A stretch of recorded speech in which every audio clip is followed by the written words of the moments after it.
The registry office in Port Harcourt smelled faintly of dust and disinfectant. Daniel stood in a navy blue suit, hands clasped in front of him, eyes heavy. Across from him, Bianca wore a fitted cream dress and a gold necklace he had bought her 2 weeks before. Her makeup was flawless, her smile unshakable. The registrar asked if they were ready.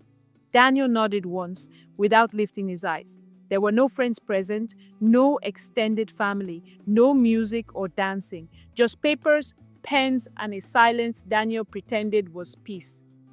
When the vows were exchanged, Bianca whispered, "I'll make you happy every day of your life." Daniel didn't respond. He just signed. He hadn't told Evelyn, he hadn't told his children, he hadn't told anyone. Because deep down, he knew this wasn't love. It was escape from guilt, from memory, from the weight of the life he had left behind.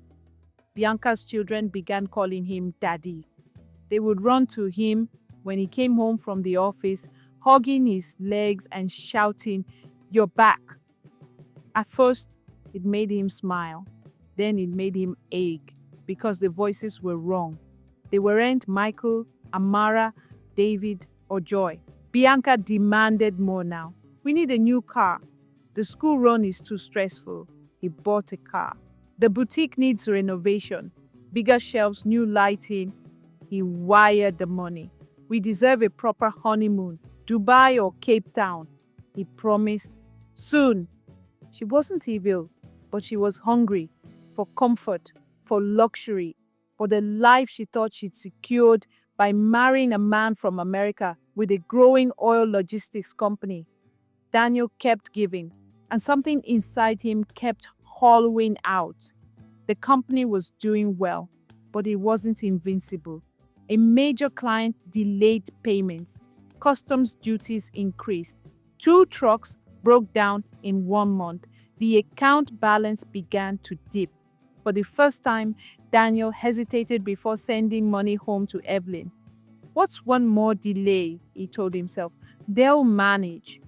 But back in Houston, Evelyn was unraveling. The rent was overdue. David's scholarship was delayed because the school hadn't received updated documents. Michael had begun skipping meals to save money. And still, no explanation from Daniel. She finally called. He didn't pick up.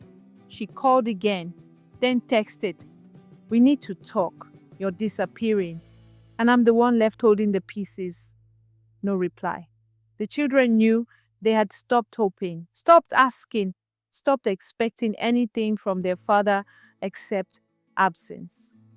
One night, Evelyn overheard Amara whispering to Michael, "If something happens to Mom, we're on our own." Evelyn didn't cry. She went into the bathroom and washed her face. Then she emailed a local food bank and offered to volunteer more hours in exchange for groceries. In Nigeria, Bianca began making jokes that weren't really jokes. "Maybe we should sell one of those trucks and renovate the boutique. Let's put the house in my name, just in case." Daniel would wave her off, tired and irritated. But she kept pushing. "You trust me, don't you?" And each time he said yes, a part of him died. Then it happened. While reviewing the company's financial statements, Daniel noticed a large withdrawal he didn't authorize. He checked again. The property in Eleme, leased under the company's name, had been used as collateral for a private loan. The papers had Bianca's signature on them. She had forged his consent. That night, Daniel confronted her. She didn't deny it. "I needed the money. You were always busy, always saying, 'Not now, not now.' So I handled it." "You stole from me, Bianca." "I'm your wife," she shouted. "What's yours is mine." He stared at her. And for the first time, he saw her clearly. Not the woman he had built a second life around, but the woman who saw him as an escape route.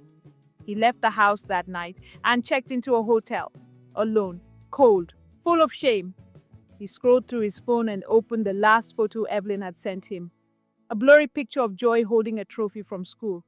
She was smiling, but the sadness in her eyes was unmistakable. He stared at it until his vision blurred. Back in Houston, Evelyn received a short message. I need to talk. Please, I messed up.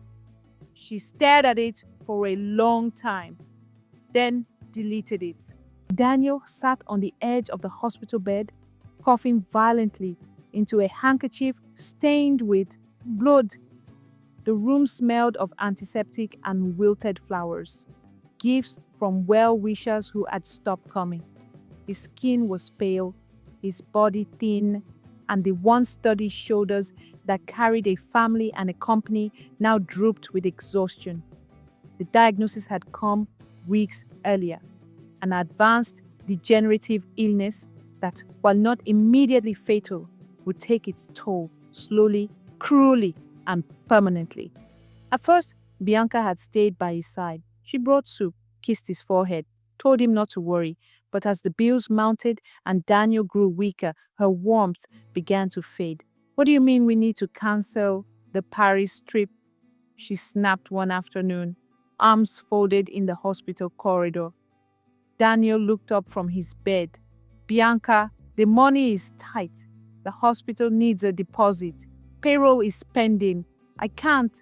I married a provider, not a patient, she said under her breath, grabbing her purse. He blinked. What are you saying? I'm saying... She exhaled and looked away. I can't do this anymore. Within a week, she had moved out, taking her 3 children with her. And not just them.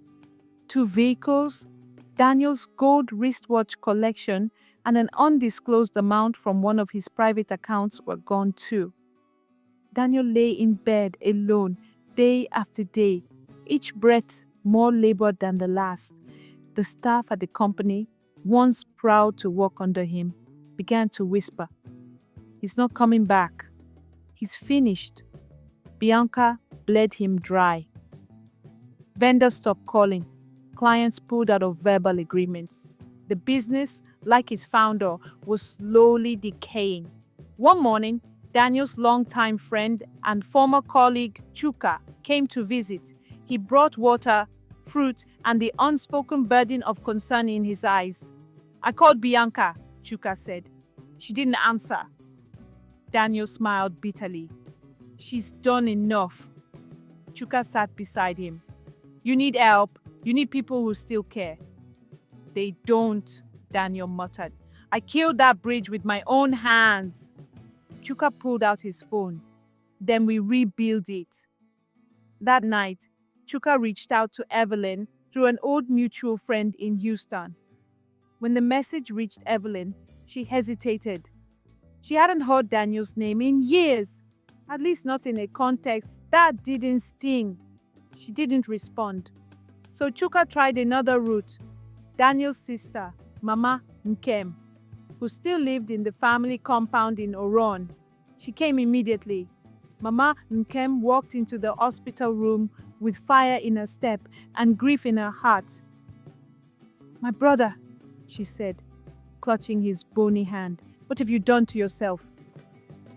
Daniel turned away, ashamed. Come home, she said. Let us take care of you.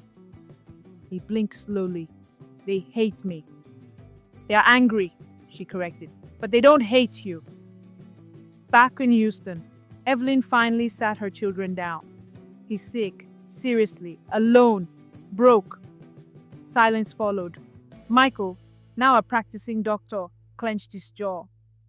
You're not thinking of going, are you? I'm not, Evelyn said, but he's still your father. Amara, a legal assistant, scoffed. When it suited him, we were his children. When it didn't, we were burdens. David, now coaching at a professional football club, looked down. He walked away. Let him stay away. But Joy, now in her final year of university, sighed quietly. I think I want to talk to him. Everyone turned. She shrugged. I just want to hear his voice and decide for myself." The call was brief. Joy spoke. Daniel cried. Then Amara asked for the phone. Then David. Then Michael. And then Evelyn. She said only one sentence. "Don't ask us to forget. But if you're ready to hear, we're listening." Daniel sobbed so hard, the nurse had to bring water. Michael flew down 2 weeks later. When he walked into the hospital room, Daniel's face lit up like morning sun through a dirty window. "My son," he whispered. Michael didn't hug him, but he sat, and he stayed. He read his father's chart, called in a specialist, arranged for private care, cleaned the room, changed the sheets. Before he left, he looked Daniel in the eye. "We're moving you back with us." Daniel blinked. "America?" "Yes, for treatment, for what's left of your life." Daniel began to cry. "But don't mistake this for reconciliation," Michael added. "You'll have to earn that." Back in Houston, the family watched as Evelyn welcomed Daniel at the airport, not with arms open wide, but with a chair waiting at the curb. She drove him home, prepared his medication, and gave him a clean room in the guest wing. But a bedroom door remained closed to him. The days moved slowly in the Ocon household. Daniel spent most of his time in the guest wing, surrounded by pills, soft blankets, and silence. The once vibrant man who strutted into corporate boardrooms now shuffled in slippers, breath short, voice thin. But something had shifted. He was alive, not just breathing, but aware, present, softened. Each morning, Evelyn made him a bowl of oats and set it on the table without a word.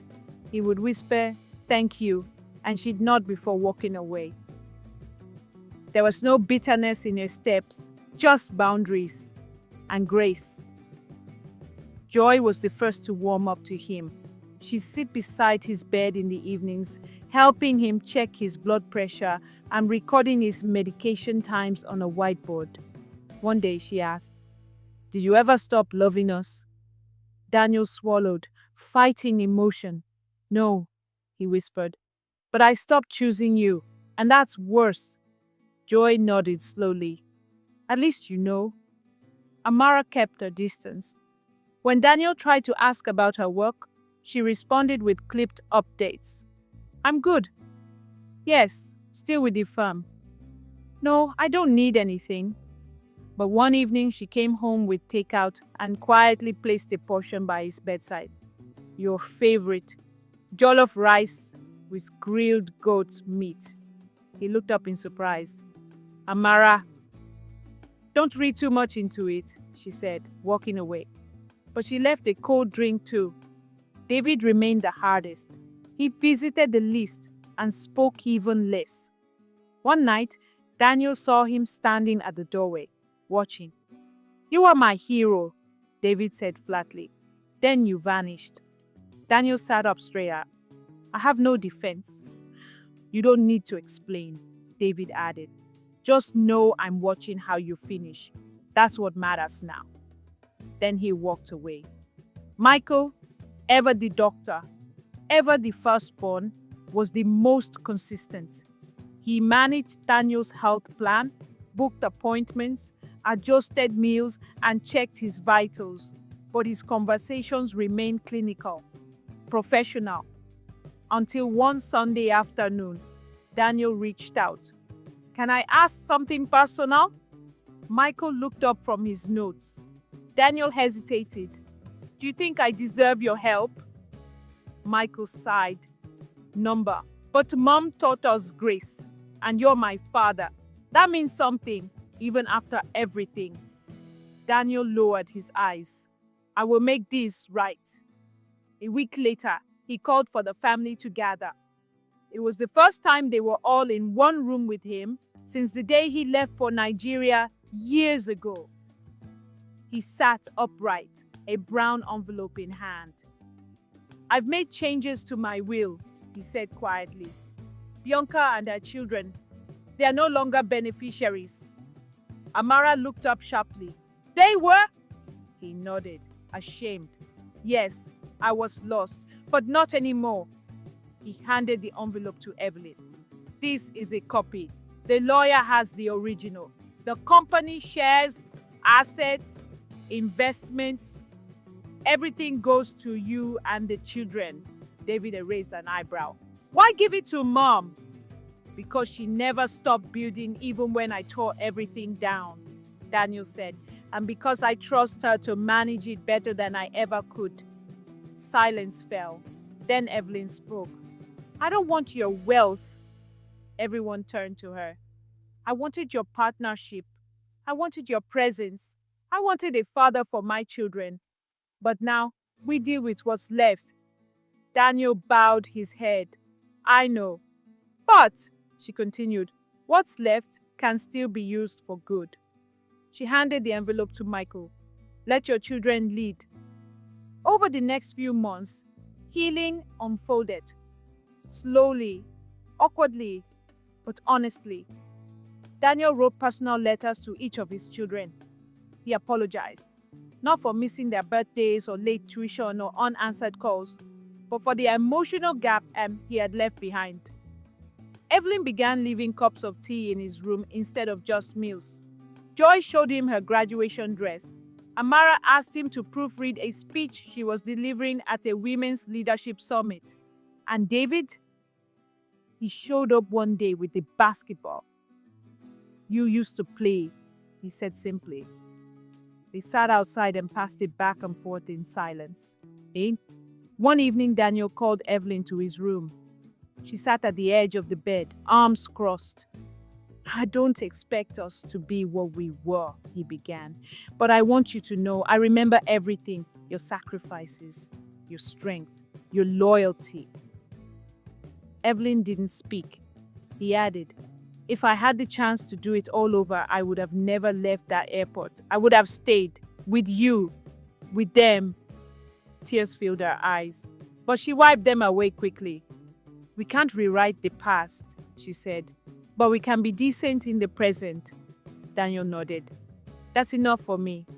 The golden rays of the Houston sun streamed through the living room window as Daniel slowly sipped his tea, watching birds flutter outside.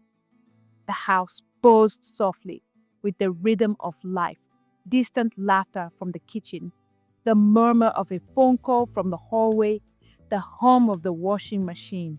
It was a far cry from the sterile quiet of the hospital room he had once occupied. And for Daniel, it was paradise. 4 months had passed since he returned from Nigeria.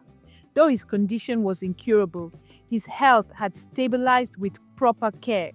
He now walked short distances with a cane and took pride in managing simple tasks, brushing his own hair, warming his own tea, folding his prayer shawl neatly each morning. But more than his body, it was his spirit that had begun to mend. Michael remained the quiet anchor. As the eldest, he oversaw Daniel's medical schedule and managed the family's video check-ins with the Nigerian branch of the company. One morning, Daniel watched him review a shipment report on his laptop, cross-checking supplier data like a seasoned executive. You're running things better than I ever did, Daniel said softly. Michael looked up. No, I'm just fixing the parts you left broken. There was no anger in his tone, just truth. Daniel nodded, smiling faintly. Then thank you for showing up even when I didn't deserve it. Amara was another story. She didn't hover, but her presence was felt in the details. Updated files on Daniel's desk, reminders pinned on the fridge, organized folders for company restructuring. One evening, she handed him a copy of the new company organogram. Daniel squinted at the flowchart. You've turned my chaos into a system. She folded her arms. It needed to be future-proof. And what about your own future? He asked. She shrugged. I'm carving it out, with clearer eyes, thanks to what you taught me, both the good and the bad. David, ever vibrant, was turning passion into purpose. He had partnered with Michael to develop a youth development initiative in Port Harcourt under the company's CSR arm. "It's about redemption," he told Daniel one afternoon while showing him mock-ups for a sports complex. "These kids need a second chance, just like you got." Daniel looked up, misty-eyed. "You really believe in second chances?" David smiled. "I believe in growth. And you've grown, Dad." Joy was Daniel's balm. She brought light into every room she entered, whether through her laughter, her silly stories from university, or a gentle way of reminding him to take his vitamins. "Guess what I did today?" she said one evening, flopping onto the couch beside him. "What?" "I submitted my final thesis proposal. It's on the role of forgiveness in family identity." Daniel paused. "That's deep." She nudged him playfully. "You're the case study, obviously." He laughed, a deep, wholesome sound he hadn't made in years. Evelyn remained Evelyn. She didn't speak often, didn't linger in rooms where Daniel sat for too long, but her presence was consistent, bringing him food, checking on his appointments, even sitting on the porch nearby while he read his Bible. They hadn't talked about the past again, but sometimes silence was better than apologies. One quiet afternoon, as they both sat outside watching the sunset, Daniel turned to her. "Do you ever think we could have done things differently?" Evelyn didn't look at him. She took a slow sip of tea, then replied, "We did what we knew how to do. Now we know better." Daniel nodded. "And now we're doing better." That she didn't deny. In the evenings, Daniel would often sit alone with his journal, writing quietly. "Joy is light, Amara is steel, David is fire, Michael is compass, Evelyn is home." He no longer wrote out of guilt, but out of gratitude. He had lost time, yes, but somehow, through grace, he hadn't lost everything. One Saturday morning, the whole family gathered around the dining table for breakfast. It was loud and full. Joy teasing David about his bald spot, Amara correcting Michael's grammar, Evelyn scolding them all for laughing with mouths full. Daniel watched them, heart full. There was no speech, no grand gesture, no dramatic outburst, just the beautiful simplicity of a family being whole again, in the way that mattered most. He reached for Evelyn's hand under the table, not to claim love or demand forgiveness, but simply to say, "Thank you for letting me be here." She let his fingers rest on hers for a while.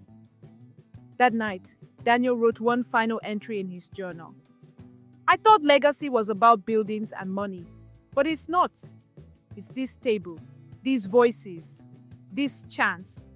What remains is what I should have treasured all along." The air in Lagos was thick with heat and nostalgia. As the plane touched down, Daniel gazed out of the window, watching as familiar rooftops stretched into the horizon. He hadn't been here in almost a year. The last time he had walked these streets, he was full of ambition and surrounded by noise, meetings, deadlines, phones ringing. Now he returned with little strength, no entourage, and only one mission: to say goodbye properly. Michael helped him out of the terminal, supporting his arm as they walked toward the car, sent by one of the company drivers. "You sure you're up for this?" Michael asked, worry clouding his eyes. Daniel nodded. "I need to see it, one last time, the place I built, and the place that built me."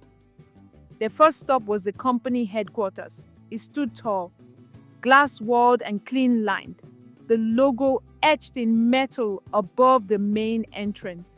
Inside, employees paused, whispering in surprise as they saw the founder enter slowly, supported by his son. Some bowed, some smiled, some stood in quiet awe. The new managing director came out immediately, shaking Daniel's hand with reverence. We weren't expecting you, sir. I just wanted to see if what I started is still breathing, Daniel said. The director smiled. It's not just breathing, it's thriving. They gave him a brief tour. He didn't speak much, just nodded, his eyes glistening with every familiar face and improved corridor. In the boardroom, he paused. This is where I made most of my mistakes, he said quietly to Michael. But also where you corrected them, Michael replied.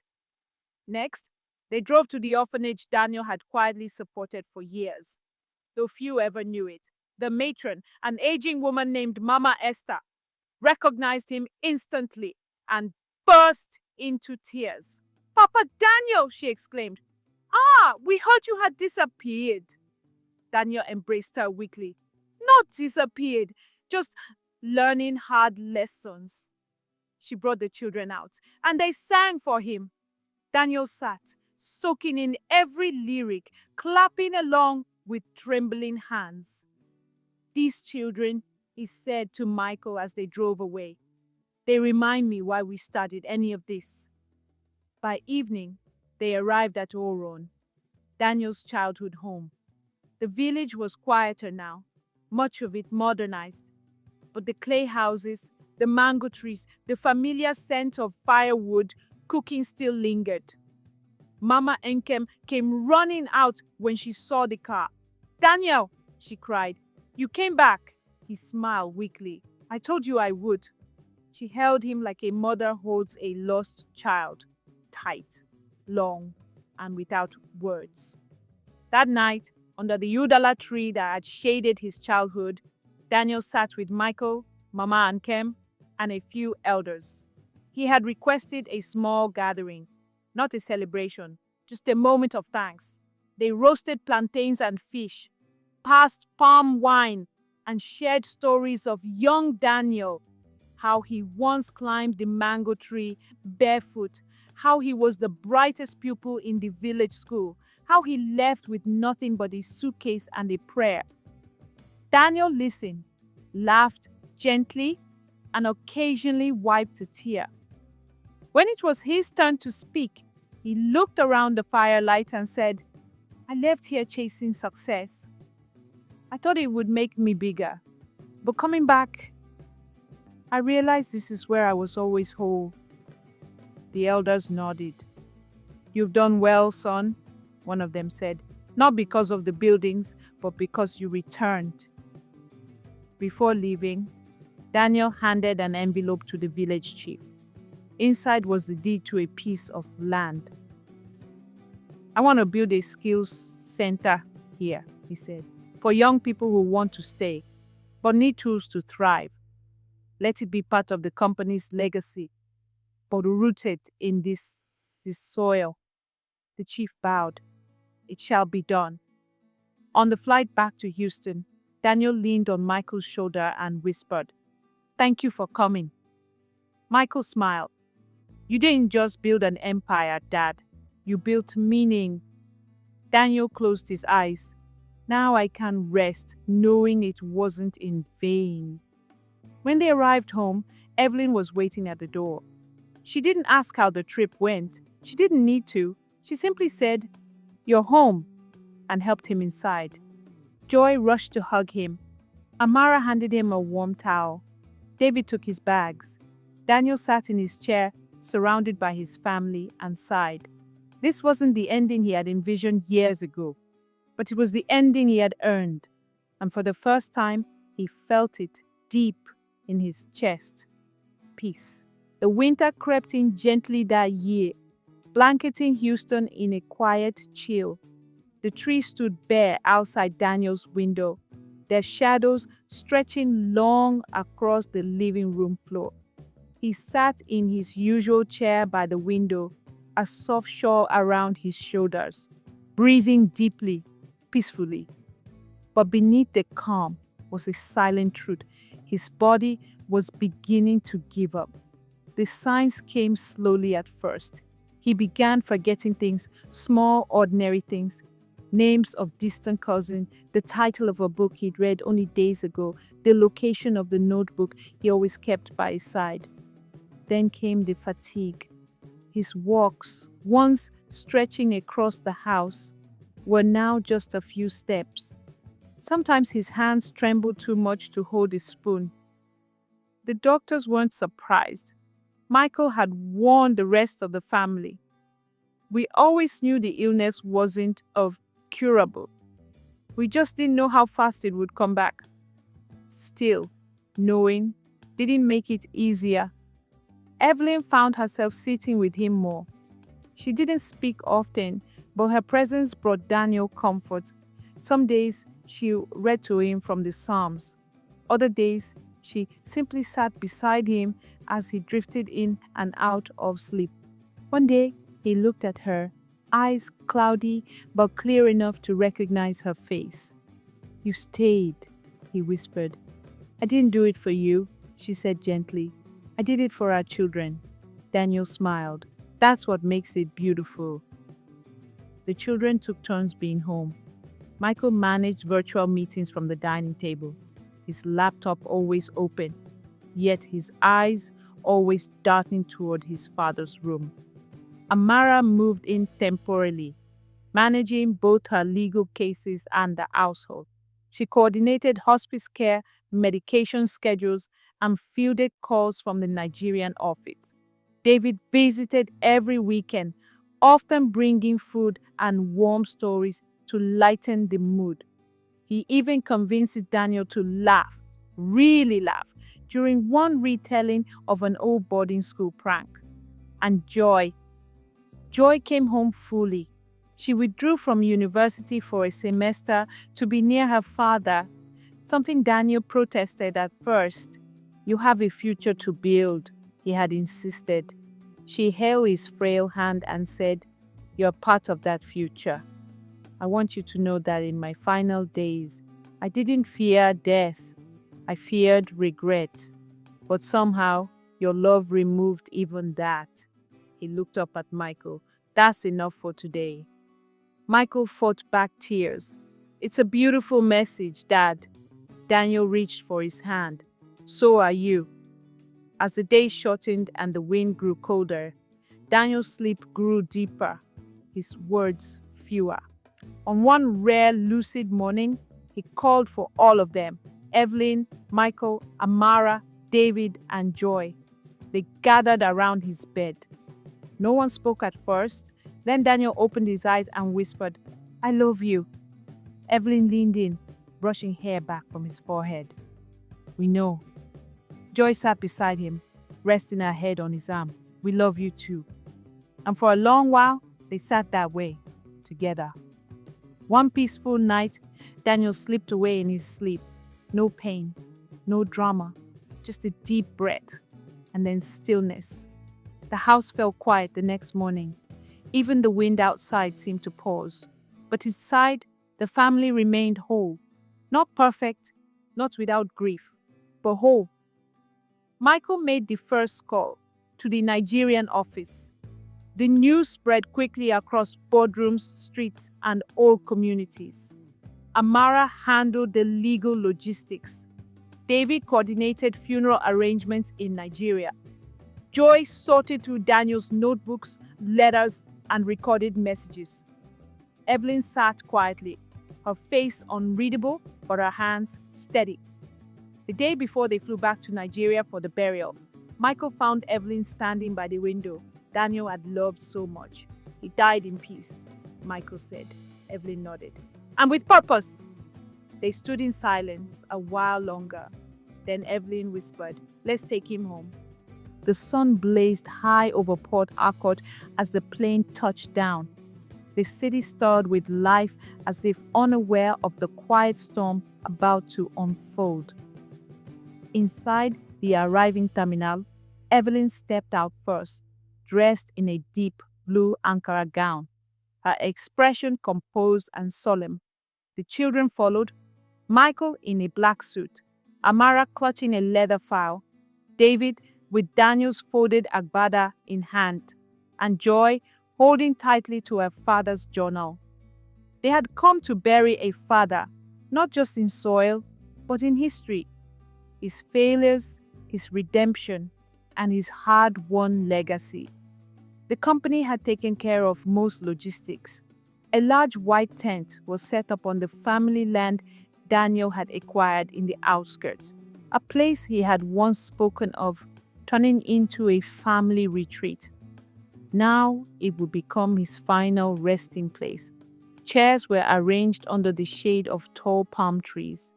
Flower arrangements surrounded a simple wooden podium, and a large banner bearing Daniel's face read, "In loving memory of Daniel Ifeanyi Okon, a life rebuilt in grace."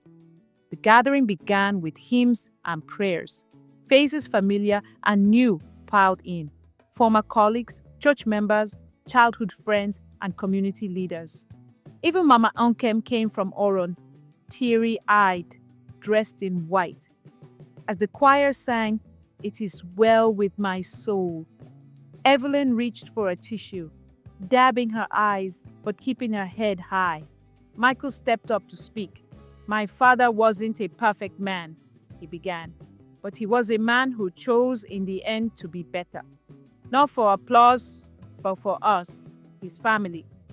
He paused, then added, "We forgave him while he was alive, and now we lay him to rest with full hearts." Joy followed with a reading from one of Daniel's letters. "When I die, bury me with the truth, not the wealth. Let the story be told that I lived, failed, learned, and loved." Just as the final prayer was being said, shouts erupted from outside the tent. A crowd of people surged forward, led by none other than Bianca, dressed in red lace, flanked by her teenage sons and a small group of agitated men. "He was my husband!" she cried. "You can't bury him without me." Gasps rippled through the audience. Evelyn rose slowly. This is not the time or place. But Bianca pushed past the chair, pointing at the banner. "You think I'll let you erase me? I was there too." One of her sons, no older than 17, shouted, "This company belongs to us too. He promised." David stepped forward. "This isn't how you handle loss, eh?" Bianca's eyes flared. "Loss? You stole everything from us. You hid him from us when he was sick." Michael raised a hand, his tone calm but commanding. "Bianca, you're welcome to mourn, but this disruption is disrespectful to him, to everyone here." "I want what belongs to my children," she spat. "And you'll get what he left you," Amara said, stepping forward with her file. "Exactly what is in the legal will," Bianca sneered. "We already have a will, signed last year. He gave us shares, money, property." Amara met her eyes. Andy revised it 6 months before his death, signed, witnessed, sealed by law. Bianca froze. The murmurs in the crowd grew. "Lies," she muttered. "He would never..." But even her sons began to shift uncomfortably. Then came the final blow. The family lawyer arrived, holding a leather-bound document. "I was asked by Mr. Daniel Okon to be present at his funeral, should any legal questions arise," he announced. "This is the most recent and binding will, which leaves all assets to his biological children under a family trust." He opened the file and began reading aloud. Bianca's face twisted and her voice cracked. "He promised." Joy, standing just behind Evelyn, whispered, "We didn't steal him, Bianca. He came back to us." Bianca's shoulders slumped. One of her sons tried to pull her back. "Mom, let's just go." But she stood frozen, rage melting into shame. Eventually, police were called, not to arrest, but to escort Bianca and her group out to avoid further disruption. The guests slowly settled, some whispering, others simply shaking their heads. The burial resumed. Daniel was lowered into the ground in a white casket adorned with simple carvings of doves and olive branches. The pastor prayed. The choir sang one last hymn, and Evelyn tossed a single rose onto the casket. The children followed. Tears ran down their cheeks, but there was peace in their eyes. Later that evening, back at the family guest house, the children sat around the dining table. No one spoke for a while. Then David said he would have hated that drama. Joy laughed through her tears and probably told her off himself. Michael leaned back. It's over now, and we're still standing. Evelyn stood by the window, arms crossed, voice steady. We carry him in what we build next. The room grew quiet again, but it was no longer heavy with grief. It was filled with something else, resolve. The morning after the burial, Port Harcourt was unusually still. The family guest house was quiet, with only the soft clinking of teacups and the hum of the fridge filling the air. Everyone had risen early, but no one spoke much. Grief sat gently among them, not heavy like before, but quiet, respectful. Daniel Okon had been laid to rest, but his legacy was just beginning. Michael gathered his siblings in the sitting room. I think we all agree, he began, glancing at each of them, that now is the time to make some decisions. Joy nodded. Dad would have wanted things set in motion quickly. David leaned forward. We can't all stay in Nigeria, but we also can't let everything we've worked for fall into the wrong hands. Amara flipped through her folder. The trust is clear. We each have an equal stake in the company, but we'll need someone on ground, someone we can trust. They all turned instinctively to Evelyn, who had just stepped into the room holding a tray of tea. She paused mid-step. Why are you all staring at me like that? Michael stood. Mom, we want you to run the company. She blinked. Me? Yes, Amara added. You've always been the glue. You understand responsibility, leadership, integrity. Dad trusted you, and so do we. Evelyn set down the tray. I'm not a businesswoman. No, David said, smiling. But you're a builder. You built us. Joy chimed in. Besides, we'll still be involved remotely. We'll support the board, advise on strategy. You won't be alone. Evelyn folded her arms. And if I say no? Michael smiled gently. Then we'll respect that. But we hope you won't. She sat down slowly, eyes misting as she looked at her grown children. Strong, wise, grounded. The fruit of her quiet years of sacrifice. Your father caused a lot of pain, she said. But in the end, he gave you back to me. Oh, if this is the role you believe I can fill, then I won't run from it. David stood and saluted jokingly. CEO, Mama, loading. Laughter broke the tension. The next day, they visited the company headquarters again, this time with purpose. The board had convened, aware of the leadership transition.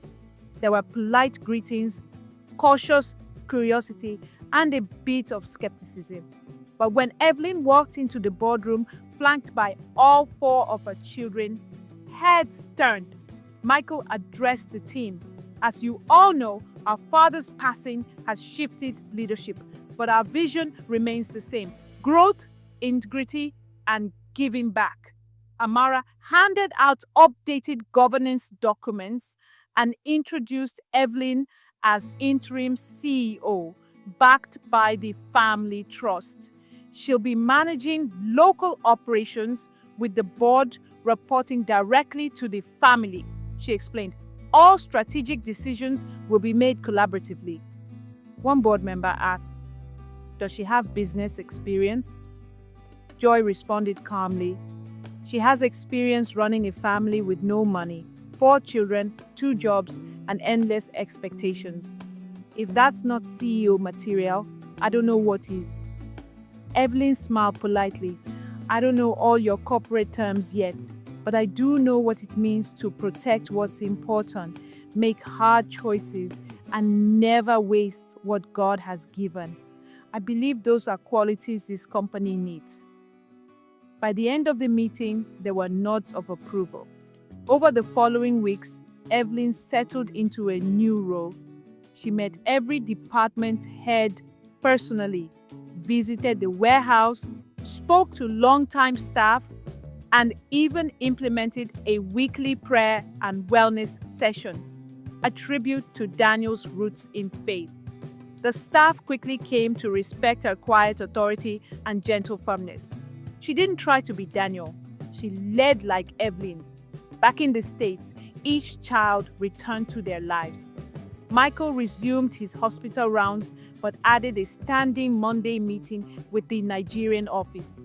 Amara took on fewer clients and devoted part of her time to legal structuring of the trust. David launched his sports mentorship program in partnership with the company, bringing hope to underprivileged youth. And Joy, now back in university, began writing a memoir project, The Oil Beneath Us, chronicling the story of their family's fall, forgiveness, and rise. Late one evening, Evelyn sat in her Port Harcourt office, flipping through Daniel's old journal. She paused at a line he had written weeks before his death. I built for profit. You will build for people. That is the difference and the redemption. She closed the journal, wiped a tear, and whispered, We're building, Daniel. We're building well.